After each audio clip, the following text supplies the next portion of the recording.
വിശുദ്ധ കുരിശിൻ്റെ അടയാളത്താൽ ഞങ്ങളുടെ ശത്രുക്കളിൽ നിന്ന് ഞങ്ങളെ രക്ഷിക്കണമേ. ഞങ്ങളുടെ തമ്പുരാനെ, പിതാവിൻ്റെയും പുത്രൻ്റെയും പരിശുദ്ധാത്മാവിൻ്റെയും നാമത്തിൽ ആമേൻ.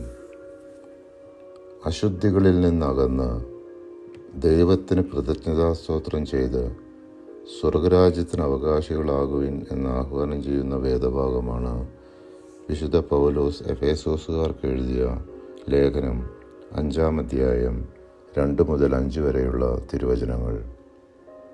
ക്രിസ്തു നിങ്ങളെ സ്നേഹിച്ചതുപോലെ നിങ്ങളും സ്നേഹത്തിൽ ജീവിക്കുവിൻ. അവിടുന്ന് നമുക്ക് വേണ്ടി സുരഭില കാഴ്ചയും ബലിയുമായി തന്നെ ദൈവത്തിന് സമർപ്പിച്ചു. നിങ്ങളുടെ ഇടയിൽ വ്യഭിചാരത്തിൻ്റെയും യാതൊരുവിധ അശുദ്ധിയുടെയും അത്യാഗ്രഹത്തിൻ്റെയും പേര് പോലും കേൾക്കരുത്. അങ്ങനെ വിശുദ്ധർക്ക് യോജ്യമായ രീതിയിൽ വർത്തിക്കുവിൻ.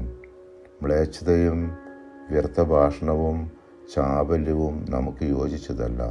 പകരം കൃതജ്ഞതാ സ്തോത്രമാണ് ഉചിതം. വ്യഭിചാരിക്കും അശുദ്ധനും അത്യാഗ്രഹിക്കും വിഗ്രഹാരാധകനും ദൈവത്തിൻ്റെയും ക്രിസ്തുവിൻ്റെയും രാജ്യത്തിൽ അവകാശമില്ലെന്ന് നിങ്ങൾ അറിഞ്ഞുകൊള്ളുവിൻ.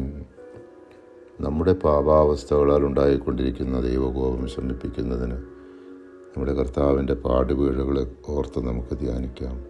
അനാദിപിതാവായ സർവേശ്വര, അങ്ങേ തിരുക്കുമാരൻ ഞങ്ങളുടെ പാപങ്ങളെക്കുറിച്ച് ഭാരമായ കുരിശും ചുമന്നുകൊണ്ട് പോകുമ്പോൾ അനുഭവിച്ച സങ്കടങ്ങളെ തൃക്കൺ പാർത്ത് ഞങ്ങളുടെ പാപങ്ങളൊക്കെയും പുറത്ത് ഞങ്ങളുടെ ആത്മശരീരങ്ങളിൽ നിന്നും അങ്ങേ കോപത്തെ നീക്കി അരുളയണമേ.